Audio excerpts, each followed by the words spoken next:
एक छोटेसे गाव होतं. त्यामध्ये एक पैसा राहत होता.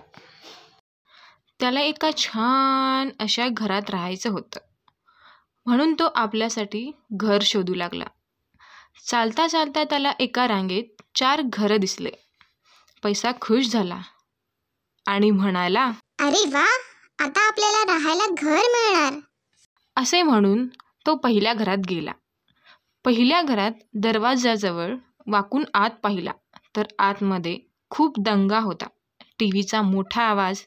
घरातील आई बाबा जोरात भांडत होते. मुलं दंगा करत होती. मग पैसा म्हणाला, असल्या दंगा असलेल्या घरात मी कसं राहू? मला खूप त्रास होईल. असं म्हणून तो दुसऱ्या घराकडे जाऊ लागला.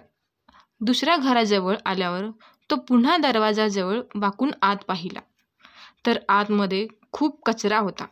कागद कसेही पडले होते. कपडे सगळे विस्कटलेले होते. घरात पूर्ण पसारा होता. हे सगळं बघून तो पुन्हा बोलला, असल्या पसाऱ्यामध्ये मी कसं राहू? मला खूप त्रास होईल. पुन्हा पैसा तिसऱ्या घराजवळ आला. तो पुन्हा आत वाकून पाहिला तर खूप घाण वास असा येत होता. पैसा म्हणाला, हा वास मला सहन नाही होणार. मी इथे नाही राहू शकत. असे म्हणून तो चौथ्या घराकडे जातो. चौथ्या घराजवळ आल्यावर तो पुन्हा आत वाकून बघतो. आतमध्ये आई छान स्वयंपाक करत असते. वडील देवपूजा करत असतात. आजोबा खुर्चीवर बसून पेपर वाचत असतात आणि आजी आपल्या नातवांचा अभ्यास घेत असते. हे बघून पैसा म्हणतो, अरे वा, हे घर खूप सुंदर आणि प्रसन्न आहे. इथे मोठ्याने आवाज नाही, काही कचरा नाही, कसलाही वास नाही आणि आपण इथे मस्त राहू शकतो.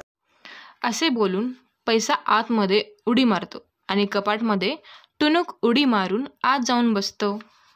तर मुलांनो, यातून काय तात्पर्य आहे? तर घरामध्ये सुख शांती, प्रसन्न, स्वच्छ असे घर असले तर लक्ष्मी घरात आपणच वास करते. असेच मनोरंजक गोष्टी बघण्यासाठी माझ्या चॅनलला सबस्क्राईब करून घ्या.